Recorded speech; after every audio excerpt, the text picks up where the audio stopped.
mengagungkan, memuliakan kehormatan kaum muslimin. Wa bayan huquqihim wasyafaqati alaihim wa rahmatihim, dan penjelasan tentang hak-hak mereka serta kewajiban berkasih sayang dan merahmati mereka. Ini satu bab tersendiri dalam kitab Riyadhus Shalihin. Bab sebelumnya tentang bab kezaliman dan efek buruknya. Jadi ini beberapa bab, ini ada rinciannya sebenarnya, dari sebelumnya dan setelahnya. Panjang sekali pembahasannya sebenarnya. Nah, ma'asyiral muslimin jamaah rahimakumullah. Maka Imam Nawawi memulai penjelasannya dengan menyebutkan beberapa ayat Al-Quran, di antaranya firman Allah dalam surah Al-Hajj ayat ke-30. A'udzu billahi minasyaitonir rajim. Wa may yu'azzim hurumatillahi fahuwa khairul lahu 'inda rabbih. Barang siapa yang mengagungkan hal-hal yang dihormati, yang dimuliakan oleh Allah, maka itu adalah perbuatan yang lebih baik baginya di sisi Tuhannya. Ya. Apa itu? Berarti dengan menjalankan perintahnya serta menjauhi larangannya. Di antara bentuk perintah adalah untuk menghormati, menghargai, mengasihi sesama orang-orang beriman, dan di antara larangan adalah merusak kehormatan mereka.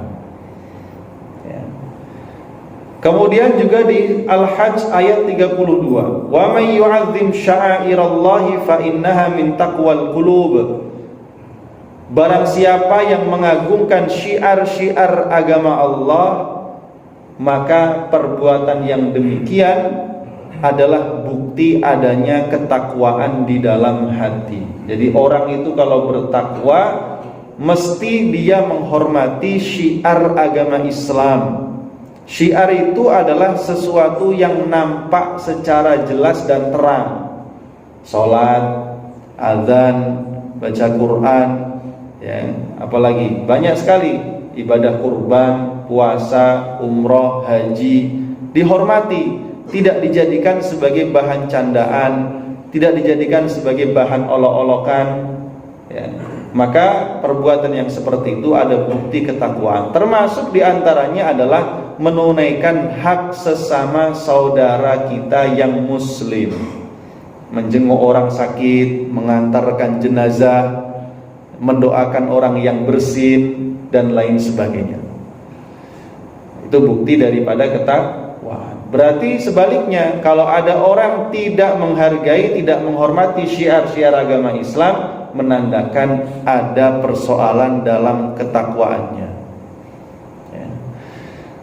Dalam ayat yang lain, Al-Hijr ayat 88, Allah berfirman, "Wakhfid janahaka lil mu'minin," dan rendahkanlah sayapmu kepada orang-orang yang beriman. Sayap, jelas manusia tidak punya sayap. Yang dimaksud di sini adalah ay tawadhu' lil mu'minina warfaq bihim, yaitu bersikaplah rendah hati. Ya, sayap itu kan direndahkan, diturunkan, ya. Maksudnya rendah hati. Bersikaplah rendah hati, jangan sombong kepada sesama orang beriman, dan berkasih sayanglah kepada mereka.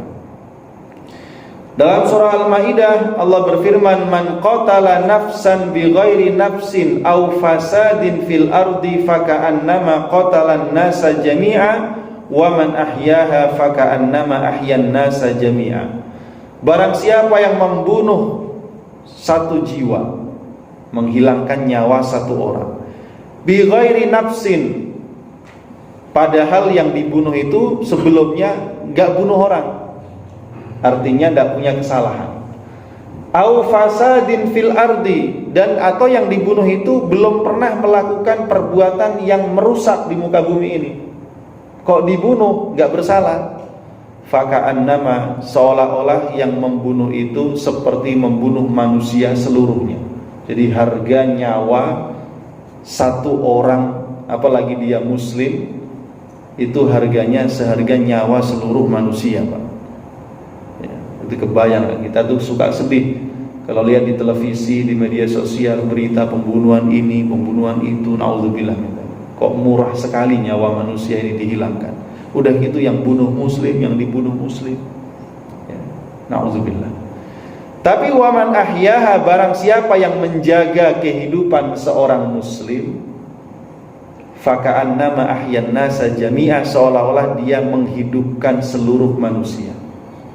Begitulah Allah menghargai setiap kebaikan itu jauh lebih baik daripada perbuatan yang dilakukan. Ya. Nah, ma'asyiral muslimin jamaah rahimakumullah, sehingga bisa kita pahami dari beberapa ayat ini, menghormati sesama muslim, menjaga kehormatan sesama muslim diantaranya adalah dengan mengikuti petunjuk Allah dan petunjuk Rasulullah sallallahu alaihi wasallam, bagaimana Allah dan Rasulnya ingin kita ini memperlakukan sesama muslim. Seperti itulah seharusnya sikap kita. Maka nanti secara praktisnya kita akan dapati dalam pribadi Rasulullah sallallahu alaihi wasallam, dalam hadis-hadisnya atau sunnah-sunnahnya, baik berupa ucapan, berupa perbuatan, ataupun ketetapan Rasulullah sallallahu alaihi wasallam. Jadi Islam itu agama yang komplit. Teorinya bagus, idealis, prakteknya juga begitu. Rasulullah sebagai manusia yang disebutkan kana khuluquhul Quran, telah mempraktekkan kehidupan yang sangat islami seperti yang diinginkan oleh Allah Subhanahu wa ta'ala. Sehingga kita mau apa saja ada, Pak.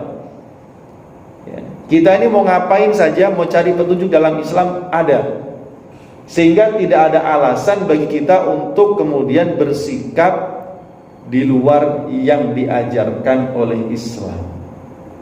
Nah, ma'asyiral muslimin jamaah rahimakumullah.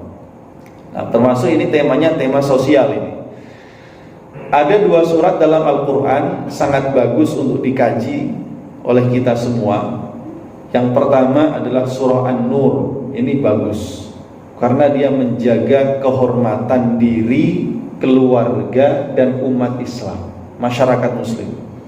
Jadi, kapan-kapan perlu dikaji surah An-Nur ini, baik secara detil ayat per ayat ataupun secara umum kandungannya. Biar kita paham, di situ banyak adab, banyak akhlak yang sangat luar biasa bermanfaat. Atau kalau mau yang lebih pendek, ada surah Al-Hujurat, itu juga ada. Ya. Lebih sedikit, hanya 2 halaman setengah. Kalau An-Nur ada beberapa lembar, lumayan. Ya. Itu 2 surat yang selayaknya setiap muslim mempelajari dan memahami serta dipraktekkan dalam kehidupan. Itu insya Allah luar biasa dampaknya. Ya. Baik, ma'asyiral muslimin jamaah rahimakumullah. Dalam beberapa hadis disebutkan, diantaranya dari Abu Musa al-Asy'ari radhiyallahu an, bahwa Rasulullah sallallahu alaihi wasallam bersabda, al-mu'minu lil mu'mini kal bunyani yashuddu ba'duhu ba'da wa shabbaka baina asabihi. Rasul mengatakan seorang mukmin bagi mukmin lainnya seperti bangunan, satu bangunan. Yashuddu ba'duha ba'da, sebagiannya menopang dan menguatkan yang lain. Ya. Wasyabbaka, lalu Rasul menjadikan 2 jari jemarinya begini. Jadi saat kamu begini, yashuddu ba'duhu ba'da, menguatkan satu sama lain. Nah ini seharusnya begitulah kita dalam kehidupan ini. Antara satu mukmin dengan mukmin lainnya harus begini, kompak, bersatu, bersaudara, saling menguatkan. Bukan sebaliknya, berpecah belah, saling bertengkar, merendahkan, menghinakan, membongkar aib, tidak begitu. Ya.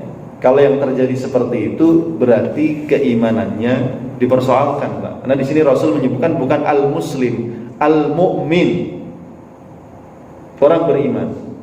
Emang bedanya apa, Ustaz? Iman sama Islam. Kalau dia disebutkan satu, salah satunya saja kayak sini iman, berarti dia mencakup keduanya, iman dan Islam. Tapi kalau disebutkan dua-duanya, iman sendiri, Islam sendiri, maka Islam itu berkaitan yang zahir, Pak. Makanya kalau disebutkan, wahai Muhammad, apa itu Islam? Yang disebutkan rukun Islam. Rukun Islam itu semuanya kelihatan. Syahadat, kelihatan kan? Orang masuk Islam harus baca syahadat. Sholat, kelihatan. Puasa, kelihatan. Kan? Apalagi? Haji, zakat, haji. Kelihatan, selama orang masih melakukan yang 5 ini, dia tetap dianggap muslim. Walaupun dia menyembunyikan kekufuran dalam hatinya. Makanya orang munafik secara zahir tetap diakui muslim, walaupun di akhirat Allah ancam dengan neraka yang paling bawah. Sedangkan iman adalah berkaitan dengan yang batin, tidak kelihatan. Dia keyakinan, iman kepada Allah, malaikat, kitab-kitab, nabi dan rasul, apalagi hari kiamat dan takdir. Itu kalau disebutkan terpisah, tapi kalau disebutkan satu mencakup dua-duanya.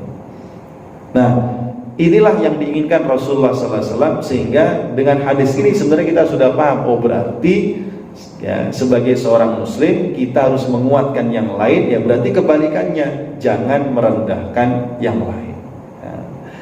Dalam hadis yang lain disebutkan oleh Rasulullah SAW, man marra fi syai'in min masajidina, siapapun yang melewati ya, lewat fi syai'in min masajidina, dari sebagian masjid-masjid kami, au aswaqina, atau pasar-pasar kami, wa ma'ahu nablun, dan dia membawa anak panah, falyumsik, hendaknya dia tahan, au liyaqbid ala nidhaliha bikaffihi, atau dia tahan ujungnya dengan telapak tangannya, an yusiba ahadan minal muslimina minha bisyai'in, jangan sampai anak panahnya itu menimpa salah seorang di antara orang Islam.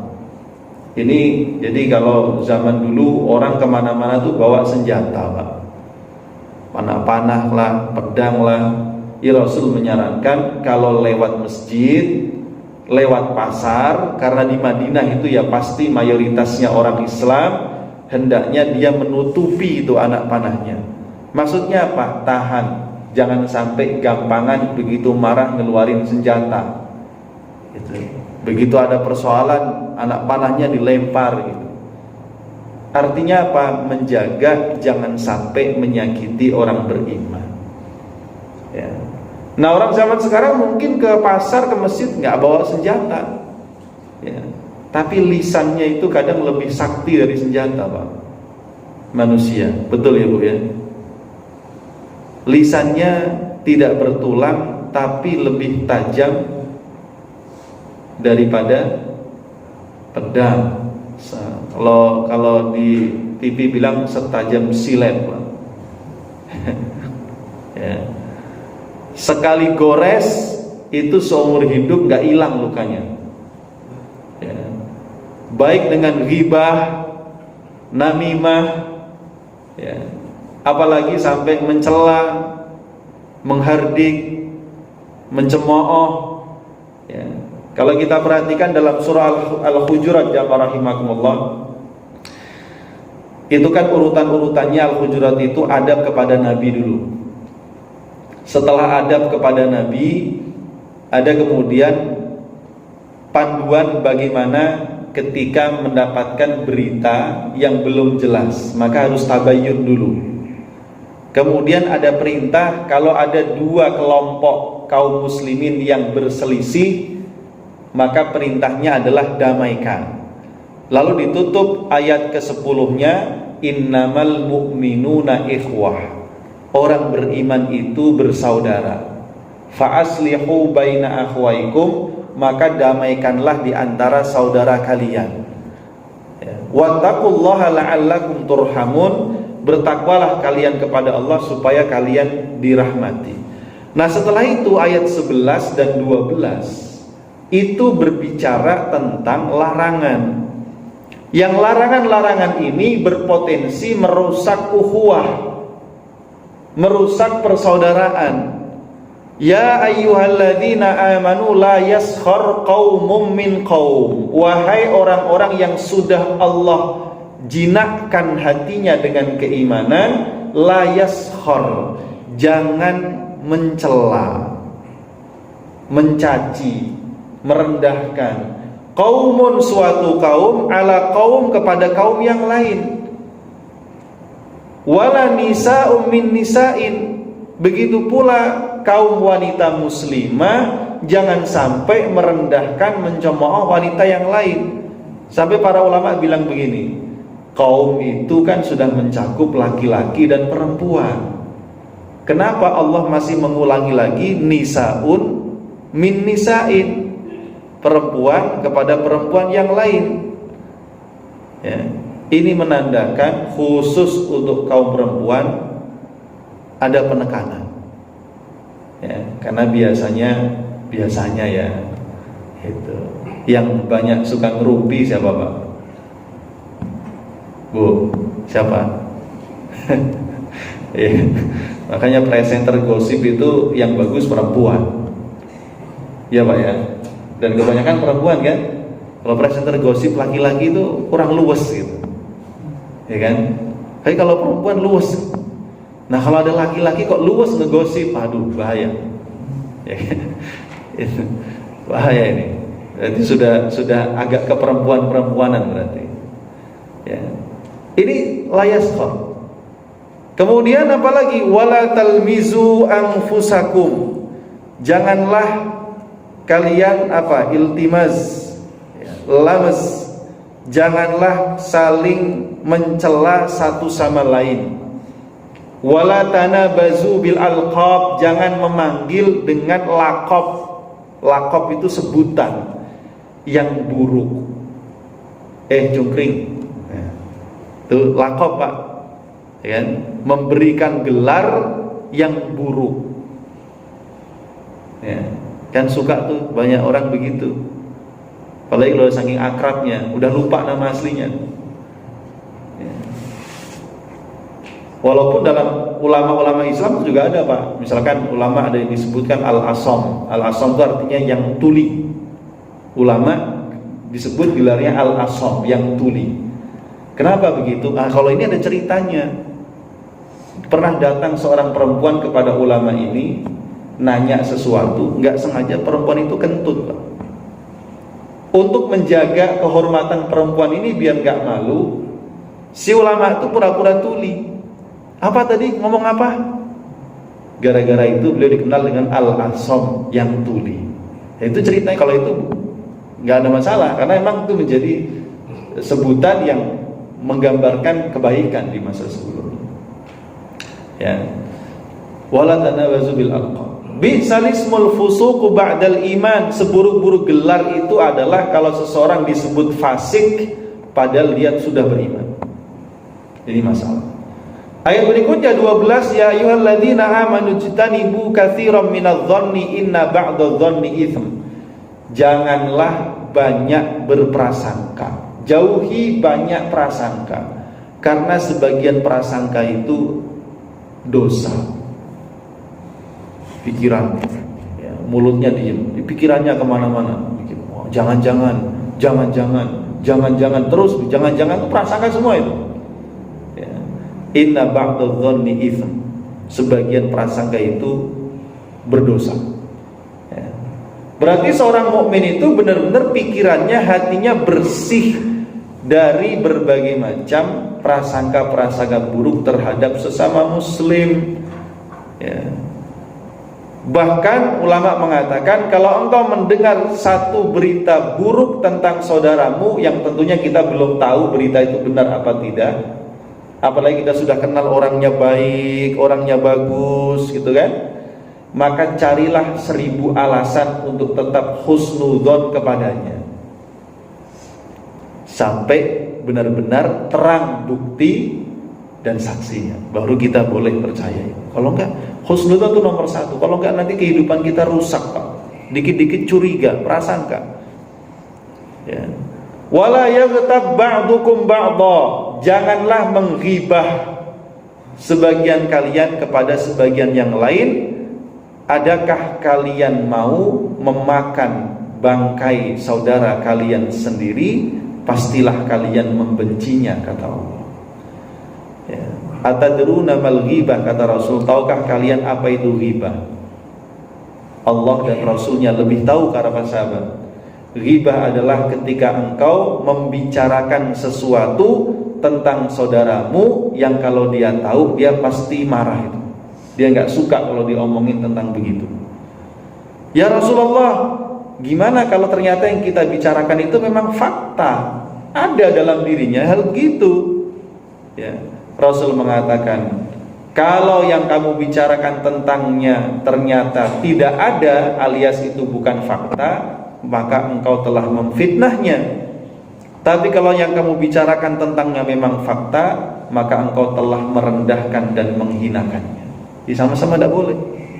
Tuh. Apalagi Ramadan begini, Pak. Ya, itu pahala puasa kita langsung habis itu. Ya, kalau ada unsur-unsur ghibah gitu. Ya, makanya ini kalau saya nih, Pak, Ramadan ini media sosial saya uninstall semua. Kenapa? Puasa medsos dulu. Karena medsos isinya gosip semua, repot. Padahal kalau saya di Instagram itu informasi tentang Palestina tuh banyak banget. Ya, cuman kan iklannya banyak, Pak. Untuk sementara puasa medsos dulu dah. Ya. Ma'asyiral muslimin jamaah rahimakumullah. Wala yaghtab ba'dukum ba'dha. Ya. Kemudian ya. Wattaqullaha innallaha tawwabur rahim.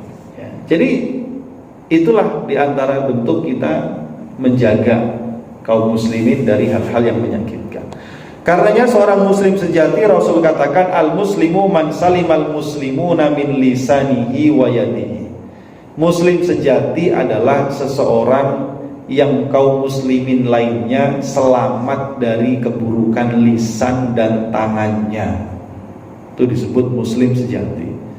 Karenanya kebaikan minimal, kebaikan paling minimalis, Pak. Jika engkau tidak mampu memberikan manfaat kepada orang lain, maka minimal jangan menyakiti orang lain. Nah, itu paling minim. Kalau kita tidak bisa mendatangkan manfaat, kebaikan kepada orang lain, maka minimal jangan menimpakan keburukan kepada orang lain. Itu udah paling minim. Karenanya percuma kalau ada seseorang, mohon maaf, dia rajin sholat, dia rajin puasa, dia rajin sedekah mungkin, bolak-balik berangkat umroh, sebulan bisa 3 kali karena bimbing haji dan umroh ya. Haji tiap tahun ya. Ada orang yang model begini, pahalanya habis di akhirat. Kenapa? Selain dia datang dengan pahala ibadah, dia rupanya datang dengan membawa dosa pernah mencaci orang lain, merendahkan orang lain, menzalimi orang lain, pernah menumpahkan darah orang lain, mengambil harta orang lain, merusak kehormatan orang lain. Pahalanya habis. Bahkan bisa jadi orang yang muflis alias bangkrut. Karena pahalanya habis, sementara dosanya ditambah. Terlalu banyak orang yang tersakiti dengan lisan dan tangannya. Meskipun dia banyak pahala ibadah, tapi semua itu tidak mampu untuk membayar kezalimannya. Ya. Karenanya Islam itu nggak pernah satu sisi saja, ibadah ritual tok enggak. Islam selalu mengajarkan kepada kita setelah beriman, menunaikan kewajiban kepada Allah, berikutnya kewajiban kepada sesama manusia. Itu mesti ada ya. Ma'asyiral muslimin jamaah rahimakumullah. Karena itu Rasul juga mengatakan mathalul mu'minin ya, perumpamaan orang beriman dalam kasih sayang mereka, cinta kasih mereka, kelemah lembutan mereka seperti satu jasad. Idza ishtaka minhu udhun, kalau satu anggota tubuh mengeluhkan sakit, maka anggota tubuh yang lain pun ikut merasakan simpati dan empatinya. Apa itu? Bisahari wal humma, sahar tidak bisa tidur, wal humma ikutan demam. Yang sakit cuma gigi, Pak, tapi seluruh badan menggigil. Betul, Pak ya? Tuh, lebih baik sakit gigi apa sakit hati? Sama-sama gak enak. Allah. Makanya hari-hari ini saudara-saudara kita di Bekasi ya Jakarta, Sukabumi yang terbaru, Masya Allah, Allah uji dengan banjir yang luar biasa, sangat mendadak. Gak kebayang kalau kita ada di posisi mereka, ya. Nasib keluarganya gimana, nasib harta bendanya gimana, terus mau puasa gimana, makannya mau gimana. Wah, gak kebayang kita, ya. Minimal kita ini timbul rasa sedih itu, simpati, empati, ya. Syukur-syukur kemudian mendoakan, karena doa kita kepada mereka sementara mereka tidak tahu itu diaminkan malaikat, dan kita akan mendapatkan kebaikan yang sama seperti yang kita mintakan untuk mereka. Tuh, ya, ya Allah, lindungi mereka, sabarkan mereka, ya, bantu mereka terbebas dari musibah. Itu doa-doa kita buat mereka. Kata malaikat, amin, semoga Allah mengabulkan doamu dan kamu mendapatkan hal yang sama. Itu kata malaikat, ya. Makanya saya teringat ucapan Syekh Muhammad Mutawalli Asy-Sya'rawi. Begini kalimatnya, indah sekali. Kalau engkau sedang berjalan, lalu engkau melihat ada orang yang sedang sakit, doakan dia sembuh dan sehat. Kalau engkau melihat orang yang dalam kondisi susah payah bekerja demi mencari nafkah untuk keluarganya, doakan dia supaya Allah lapangkan rizkinya. Begitu, nanti malaikat akan mengaminkan doamu dan memintakan hal yang sama untuk. Nah, itu kan simpel sekali gitu. Artinya doa itu nggak mesti duduk di masjid ngangkat tangan gitu, Pak. Lewat kita lihat ada orang susah, kita doain dalam hati, terucap, apalagi terucap dengan lisan kita. Yang didoain nggak tahu. Itu luar biasa, salah satu doa mustajab. Ma'asyiral muslimin jamaah rahimakumullah. Ya, jadi seorang muslim kepada muslim lainnya hendaknya berkasih sayang. Makanya Rasul sampai mengucapkan, la yu'minu ahadukum hatta yuhibba li akhihi ma yuhibbu li nafsi. Tidak beriman secara sempurna salah seorang di antara kalian sampai dia mencintai saudaranya seperti dia mencintai dirinya sendiri. Gimana itu? Kita ini senang, Pak, kalau orang lain baik sama kita, ya kan? Maka seharusnya kita juga senang berbuat baik kepada orang lain.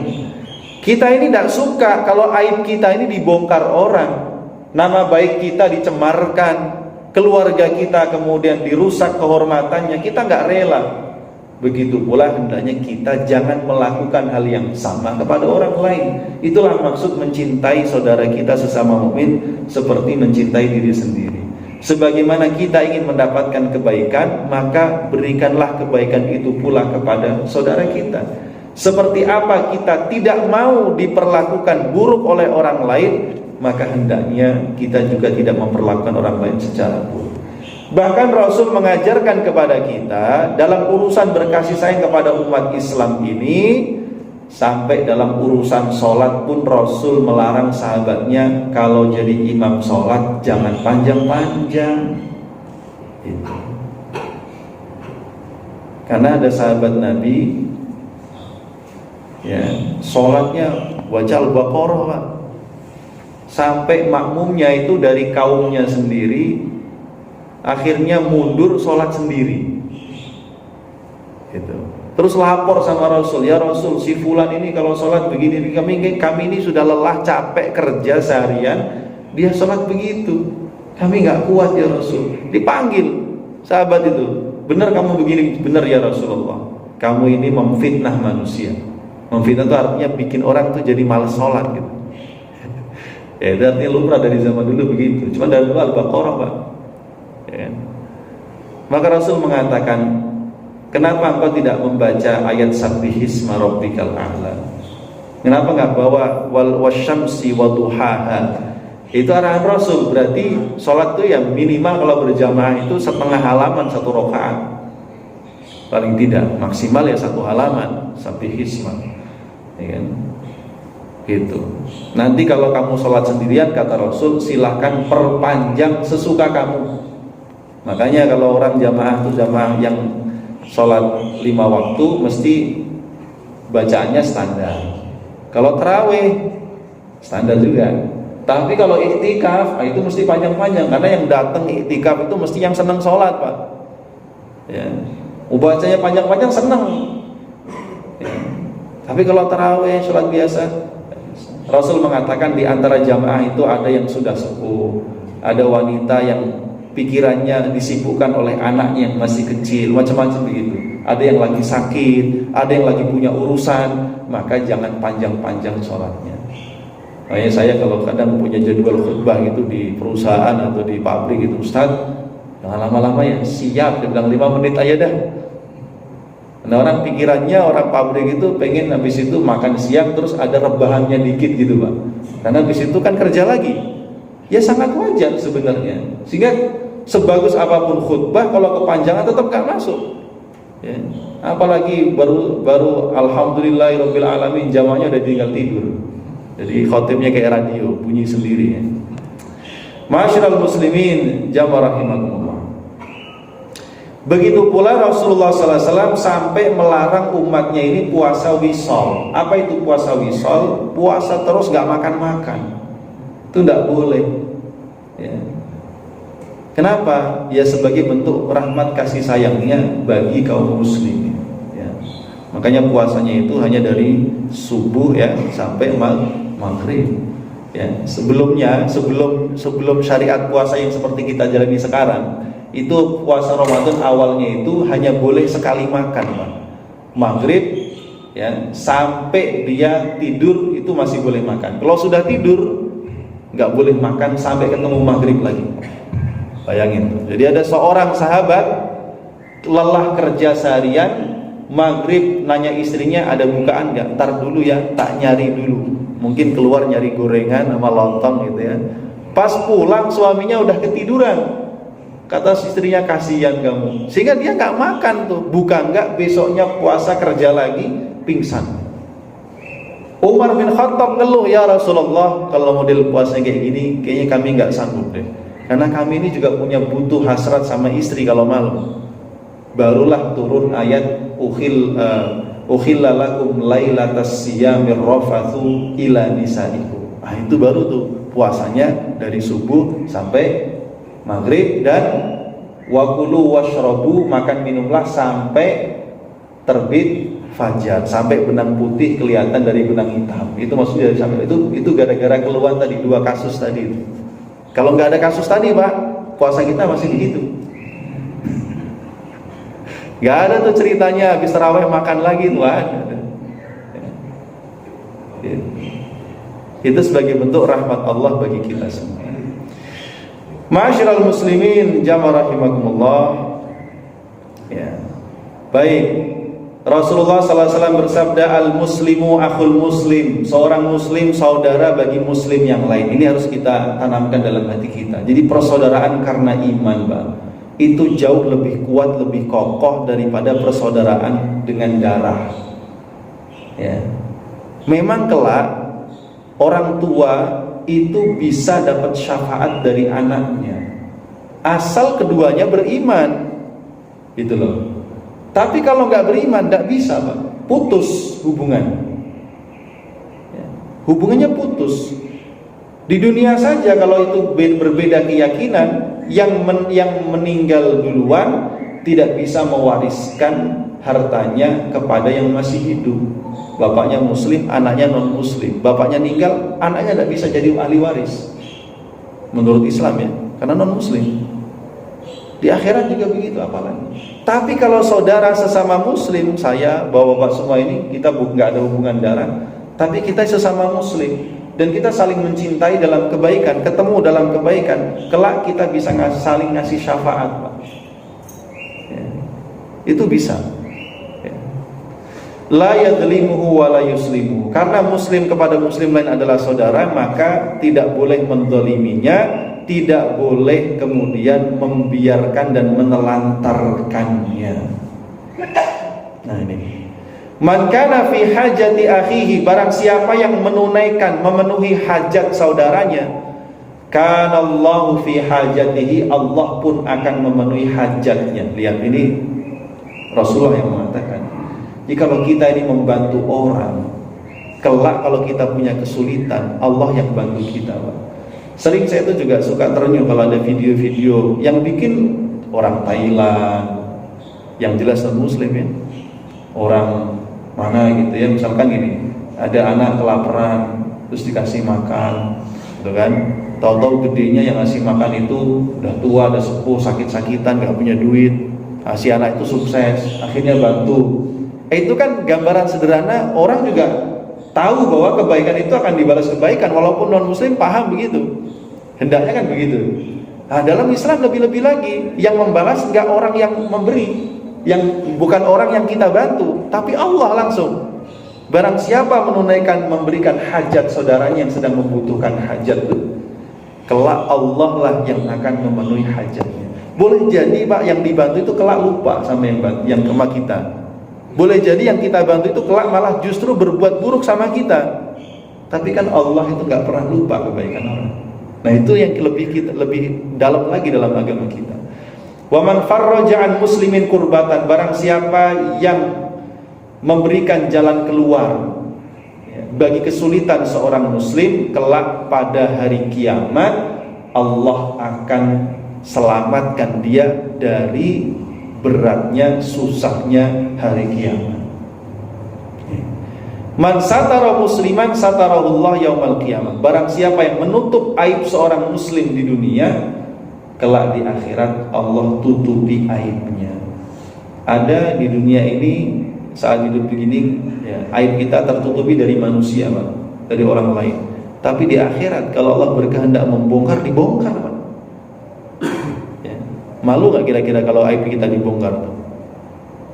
Malu gak? Malu lah. Di akhirat apalagi yang menyaksikan ya seluruh umat manusia. Ya. Jadi kalau seandainya itu namanya hisab. Hisab itu artinya dipampang semua perbuatan manusia. Tapi orang beriman itu fasaufa yuhasabu hisaban yasira. Dihisab dengan hisab yang ringan. Hisab yang ringan itu bagaimana? Kata Rasul, ya cuma ditunjukin catatan amalnya, habis itu sudah kamu masuk surga. Jadi nggak diperiksa detail gitu. Karena kata Rasul mengatakan, wahai Aisyah, kalau seorang manusia itu dihisab dengan sebenar-benarnya hisab, dicek satu persatu amalannya, maka dia pasti celaka. Makanya Rasul mengajarkan kita doa, Allahumma hasibni hisaban yasira. Ya Allah, hisablah aku dengan hisab yang ringan. Rasul juga bersabda, al-muslimu akhul muslim, seorang muslim adalah saudara bagi muslim lainnya. La yahunuhu, tidak boleh mengkhianati saudaranya. Wala yakdzibuhu, tidak boleh mendustainya, berbohong kepadanya. Wala yakhdhuluhu, tidak merendahkannya. Nah, nanti nggak akan kalau ini diamalkan nggak ada ceritanya itu. Kalau kata orang zaman dulu Mansur S Pak. Kenal Pak Mansur S? Pagar makan tanaman. Ya, itu nggak akan terjadi kalau ini diamalkan. Kullul muslimi alal muslimi haram. Seorang muslim haram atas muslim lainnya. Apa yang haram? Irduhu, kehormatannya. Jangan merusak kehormatannya, namanya, apalagi rumah tangganya, ya, anaknya dan seterusnya tidak boleh. Wa maluhu haram, hartanya, kecuali diambil dengan cara yang benar, jual beli, pinjam meminjam, sewa menyewa, atau dihadiahkan, atau disedekahkan, itu halal. Di luar cara itu haram. Dicuri, digosok, paling ringan itu kan digosok Pak. Diambil tanpa izin itu gosok. Ini model anak santri itu, ya kan? Sendalnya gonta-ganti. Ayo punya temennya dipakai. Kadang-kadang santri itu celana dalam temennya dipakai. Jadi temennya itu mau pakai mana punya sih nggak ada, gosok. Itu nggak boleh, dosa. Ya.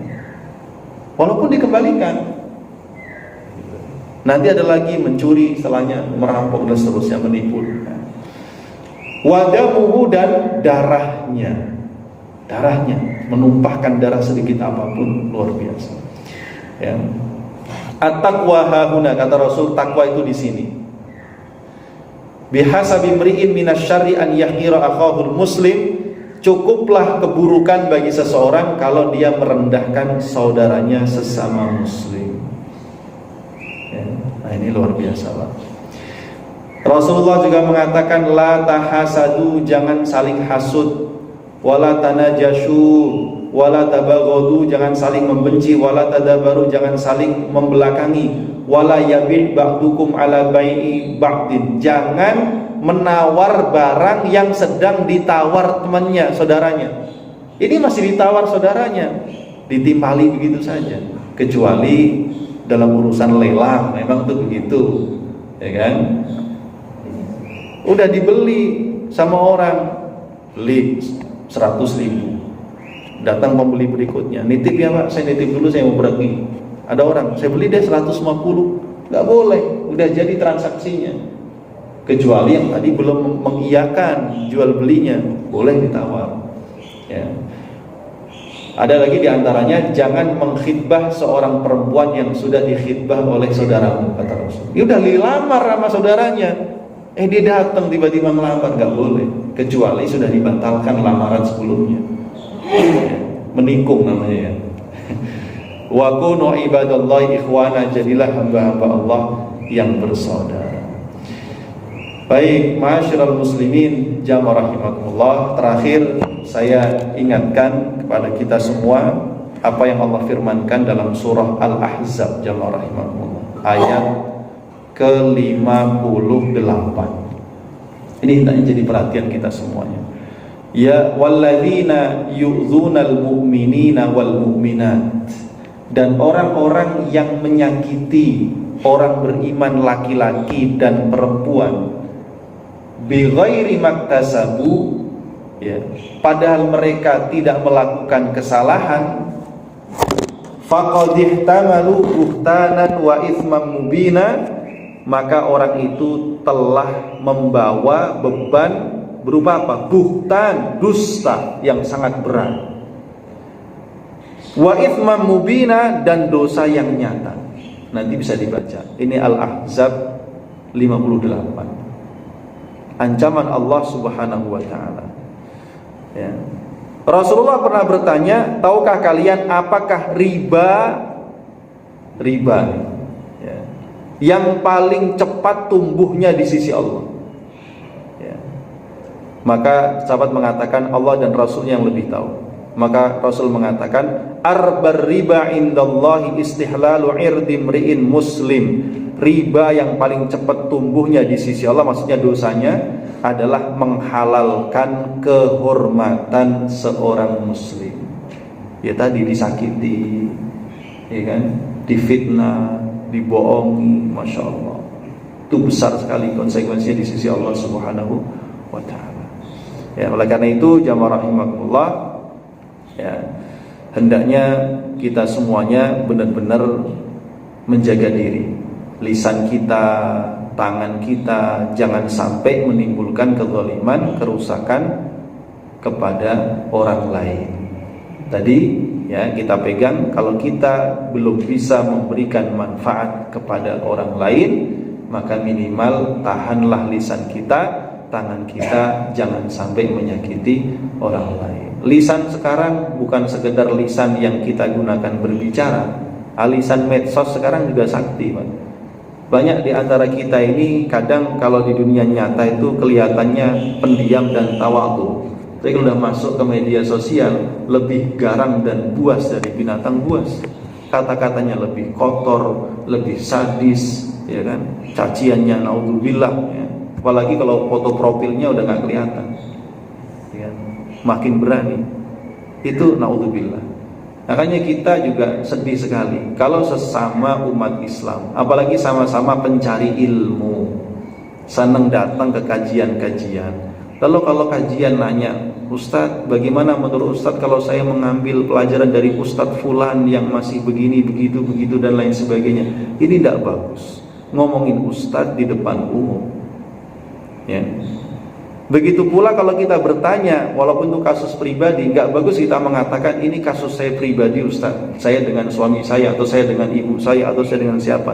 Lebih baik itu dijadikan anonim saja, Pak. Ustaz, kalau ada kasus begini, itu gimana? Karena kalau mau curhat langsung saja kepada yang bersangkutan, kepada Ustaznya kan, jangan di depan umum pertanyaan. Karena boleh jadi saat kita bertanya begitu, kalau yang tahu itu bisa jadi marah, sakit hati. Oke. Gitu. Jadi jamaah rahimahullah, hendaknya kita hindari mencela, mencaci sesama muslim, apalagi sama-sama orang tadi pencari ilmu, pencari kebenaran, mengharapkan ridha Allah.